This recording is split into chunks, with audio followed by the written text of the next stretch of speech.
this enormous rapid buildup of forces and supplies and ships organized into supply chains. Same thing with aircraft, civil aircraft, military aircraft. And within a remarkably short time, from all over the planet came forces. Now, we were lucky we were able to do this without interference from any of the missiles that Saddam Hussein had at his disposal, which, had he used them, could have been devastating. But the point is, we had on hand, on our shelves, plans regarding how you would mobilize and move all kinds of forces, air, space, sea, and also how you would re-task satellites and satellite arrays in space to support the communications and operations.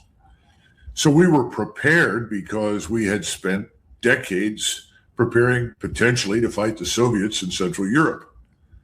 So that was assumed to be a potentially long war. Now, there were different estimates, but the point was that you had to be able to fight for at least 6 months, if not longer. And that, of course, would then be accompanied by national mobilization and so forth. We don't have that, Judge. There was no mobilization per se. We were living on whatever still exists. You've heard people say that we Americans have been living essentially on the industrial capital that was built by our ancestors. In other words, the scientific industrial base that emerges between, say, 1920 and 1960. And they're right. That's what we've been living on. We haven't gone out to build a new scientific industrial base per se, as China has in other countries. Well, the same thing is true in the military. We haven't done that because we picked opponents, whether they were in the Balkans, they turned out to be the Serbs, or later on, people like the Libyans, the Iraqis, the Yemenis, any number of different peoples. And the conflicts were short. And it didn't require a great deal of effort or military power to dominate them.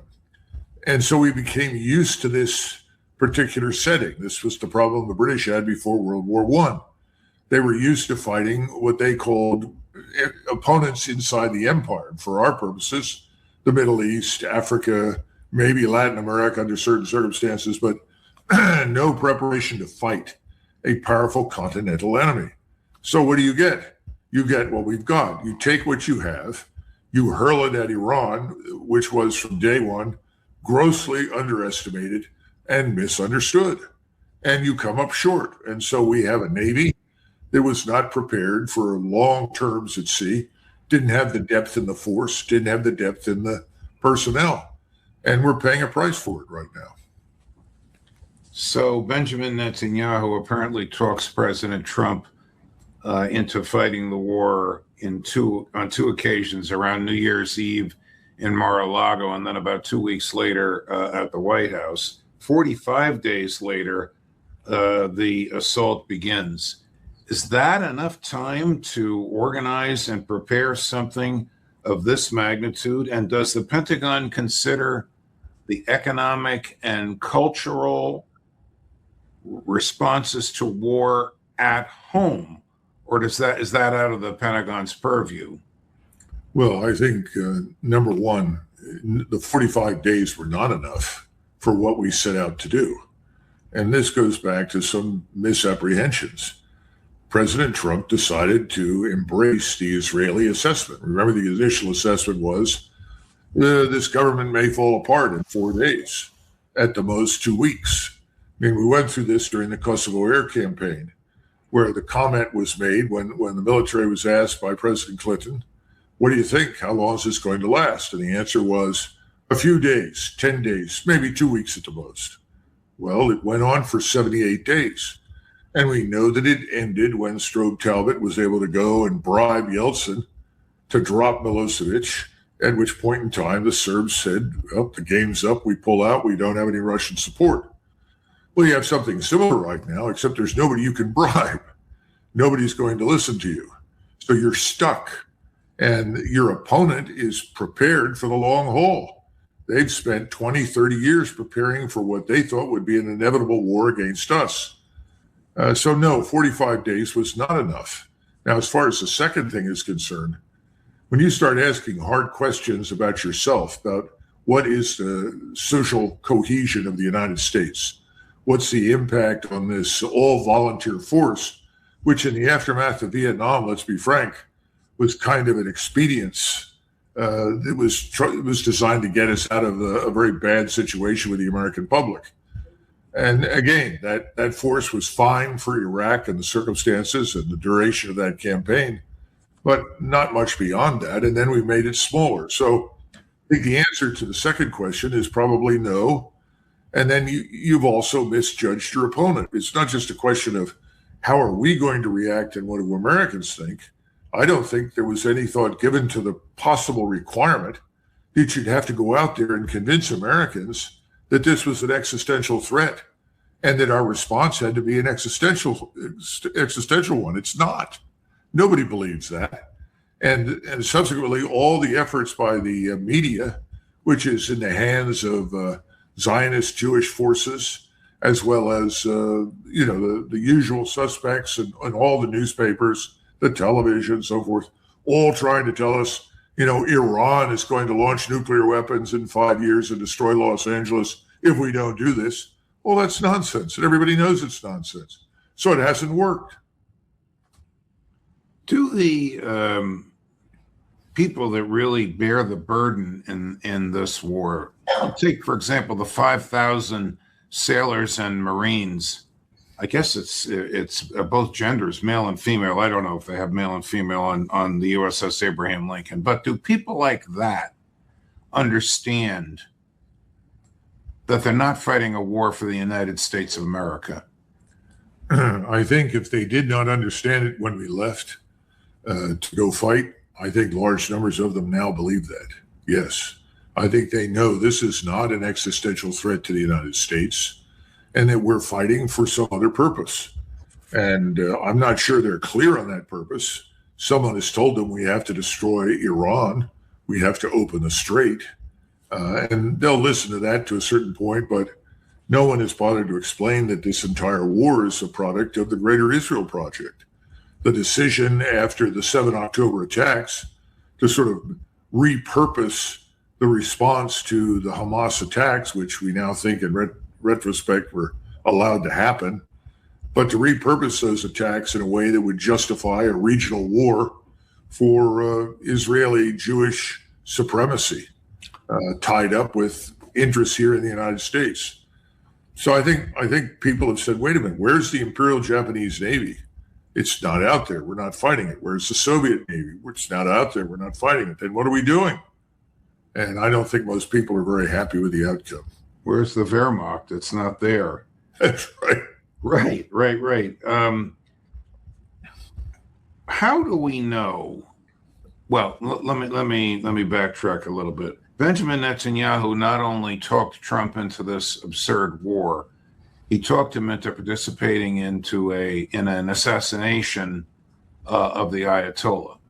The Ayatollah was assassinated within the first 48 hours. His son, the Ayatollah that was killed, was anti-nuke and moderate. The son, we don't know where he is on nuclear weapons, but he's certainly not a moderate from the hardliners he has assembled in the government around him. Is that an understanding with which you concur? Oh, no, you're right. And I know that Max Blumenthal has talked about that. There's also Artem Mowaini, who's a true expert on Iran and the region. And let's understand what's really happened. Sure, you've killed off the leadership that was there at the outset of the war. Surprise, surprise, the people that have risen up have turned out to be tougher, more aggressive, and fundamentally less likely to cooperate with you. That's something that the Germans discovered when they fought the Soviets. Stalin had murdered an estimated, 50 to 60,000 Soviet army officers. And people inside the German general staff, many of them were convinced, well, this is going to have a terrible impact on the conduct of operations. They've weakened the Soviet armed forces. But there's always another side to this. When you remove certain people that are older who have been in those jobs for some period of time, you suddenly remove them and replace them with younger people with new sets of eyes, new ideas. things actually get tougher for you. You end up fighting people that were better than the ones you disappeared at the beginning. Now, the difference this time around, and this is hard for people to get, this is very important. When I was at the Dayton Accords, when General Wes Clark there was advising Ambassador Holbrooke, I would sit and listen to Europeans and members of the Clinton administration, and they would talk about how all of these people in the Balkans are really the same, and all of these people would come together and understand each other. And trying to explain to people that these individuals, whatever they were before the civil war in Yugoslavia began, is now different from what they are today. Too much blood has been spilled. Too many families killed. Too many friends and sons and fathers have died. Too many women have been violated and raped, all these things. I said, what do you expect these people to embrace each other and say, oh, well, let's all bygones be bygones, love each other and get along? Nonsense. That's what's happening in Iran today. For them, this is an existential war. You're seeing the emergence of a new population, and I would argue, and Ardawani argues, a new state, a new Islamic Republic that is going to be much tougher, much stronger, much more cohesive and determined than anything we encountered in the past, much more so. What you've just articulated, was it not known and perceived by American intelligence, but rejected by the Israelis, whom Trump chose to believe? Is this war a result of a fundamental character flaw in the President of the United States? Well, character flaw may not be the right word. The right word might be lack of understanding, lack of confidence in his own people, because he does seem to have deferred to the Israelis along the way, Judge. I don't see any evidence that he's ever really said, no, thank you, don't agree with you, go back and re-examine your assumptions, which is normally what you say to somebody when they present you with an assessment, as Phil Giraldi or Larry Johnson could tell you. You look at this thing and say, well, listen, I've read this. I've also read your assumptions. I don't think they're right. That doesn't seem to have happened. It seems to have just been taken on uncritically by the president. And that's the fault of the 6 or 7 people that surround him, that they allowed him to do that. It was up to them to intervene and say, no, wait a minute, boss, before you buy into this 100%, let's go back and re-examine these other reports where the assumptions are different. That doesn't seem to have happened. Well, this happened as recently as last week with the Air Force One. Mossad said, we have intel that the Iranians are going to attack the plane with a missile. You better get the president out. CIA said, no, with very low confidence, and they're very low confidence in the Iranian threat. Trump chose to believe Mossad, leave his senior staff and cabinet members on the plane as a decoy and go hide in another plane because Netanyahu's people wanted to scare him. Well, I saw some pictures of the president in one of these trucks carrying supplies for the aircraft, and several people told me he looked really good with the vegetables. Listen, I can't explain all of that. I mean, obviously, he wasn't terribly worried about having to replace the people on the other plane. That may tell you something. But beyond that, it just doesn't make a lot of sense. And if you're going to be the commander-in-chief of the U.S. Armed Forces in wartime, you have to listen to people that are concerned about your safety. But at some point, you can't say, I'm going to sneak out of here. I'm worried about my safety, especially when you have people in the Gulf, people at sea, people on land, whose lives are at risk all the time.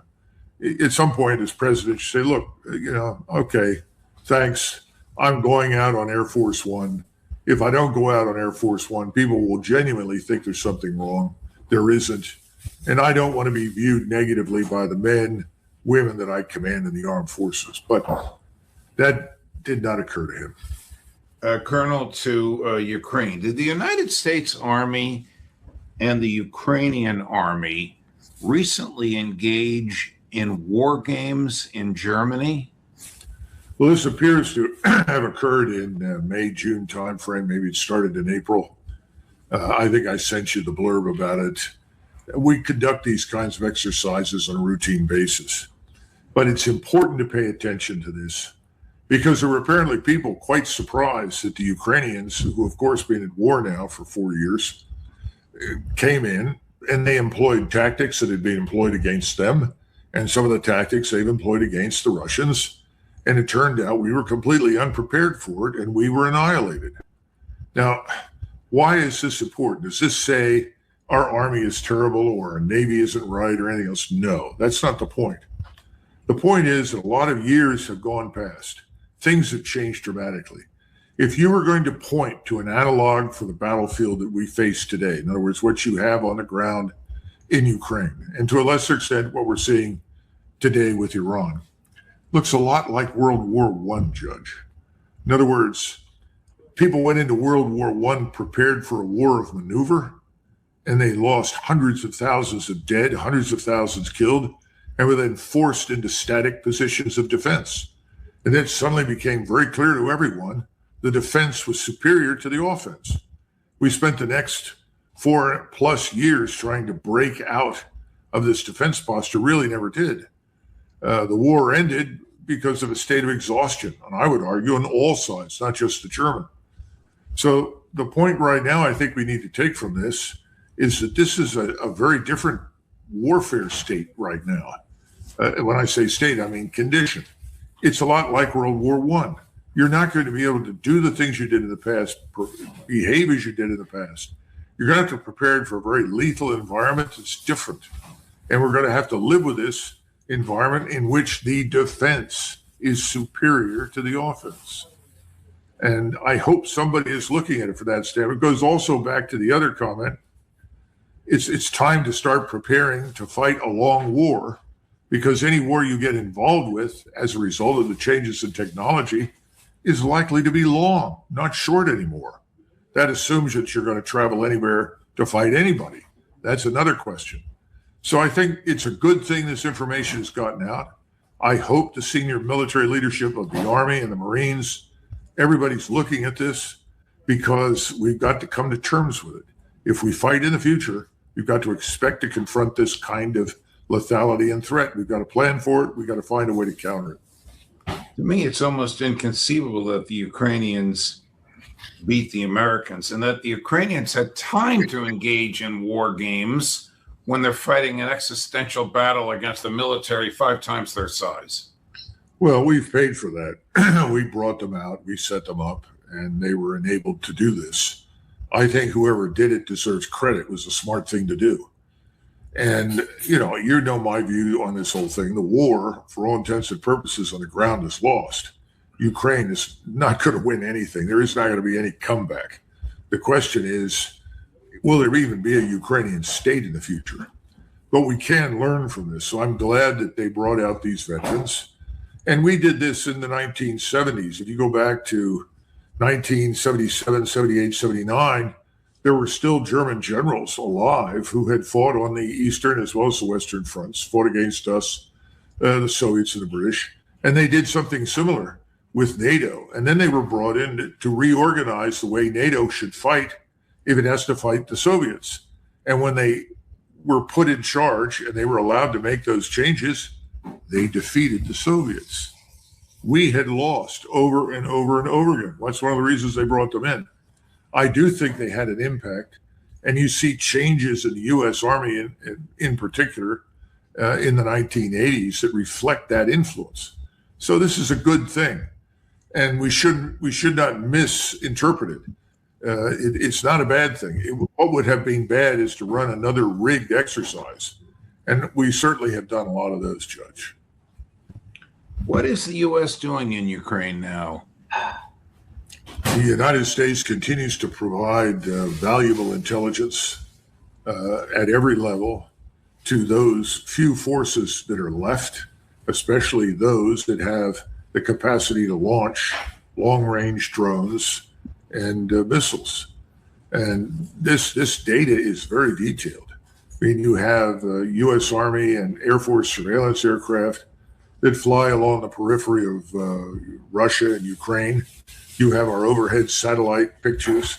All of this is provided on a real-time basis. You recall the attacks that the Ukrainians launched on Mr. Putin's residence in northern Russia. Fortunately, he was not there. Well, how did they know that, that was his residence? How did they know that he was or was not there? How did they plot the attack on the map? How did they know where to fly? What air and missile defense batteries to avoid? All of that was because of us. So that helps to create the illusion that there is still a viable force in Ukraine that is going to pick itself up off the floor and suddenly, become Rocky and defeat the Soviets. It's not going to happen. But in the meantime, we've helped them do damage that is both irritating but also galvanizing. And I think that's what you're seeing happen in Russia. I'm sure you and others saw President Putin's most recent speech in response to an attempt to stop one of Russia's freighters. I think it was moving through the Baltic or the North Sea. And he put everyone on notice. We're not going to take this anymore. We will respond, and we will respond wherever we care to globally. So, these attacks are not going to change the outcome of the war, but they could make life miserable for everybody in Europe. And General Krinkevich was actually pointing to the deficiency in air and missile defense.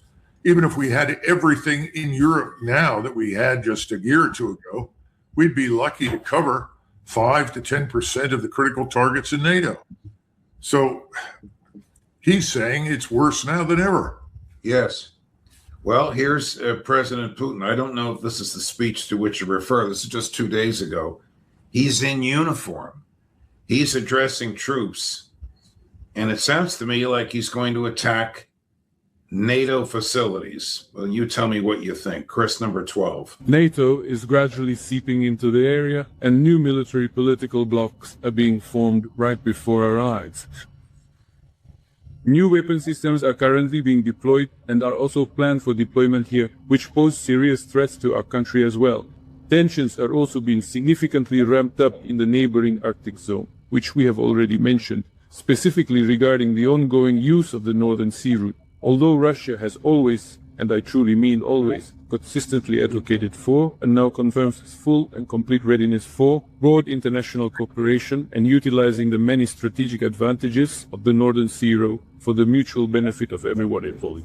And those states that are genuinely interested in working with us are now showing a significant level of interest, primarily from our close friends such as China, India, and other nations. They are currently engaged in active discussions with us regarding these issues, and we will certainly welcome and encourage joint cooperation both with our friends and with all countries. It was gradually seeping into the area and posing serious threats to our country. Is he going to attack NATO facilities in Ukraine, which would mean killing contractors or officers from Germany, Britain, Poland, the U.S.? Well, in Ukraine, without question, he's already done that. Not necessarily deliberately, but you had a group of NATO officers at a school in the vicinity of Poltava in eastern Ukraine. In fact, several Swedish officers, they were all killed in a tactical ballistic missile strike. What he's saying now is, I think, not simply Ukraine, but I think it could expand. I think we're reaching the point where we risk a confrontation with Russia at a point in time when we're not equipped for it. And again, read the subtext on Grinkiewicz. He's trying to send a signal.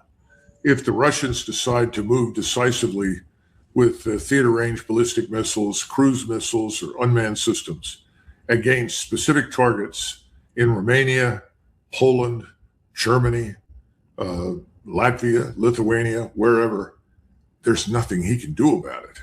That's not a good position to be in, but that's what he's saying. And I think Putin is saying that. Now, there's something else, and this goes back to a question you asked earlier. Robert Burns wrote a poem years ago in which he said, grant me the gift of being able to see myself the way others see me. You were asking that about the Pentagon, about the Department of Defense, and right. Do we see others in a realistic light? The answer is no. We've never understood the Russians. We've never tried. This rules-based international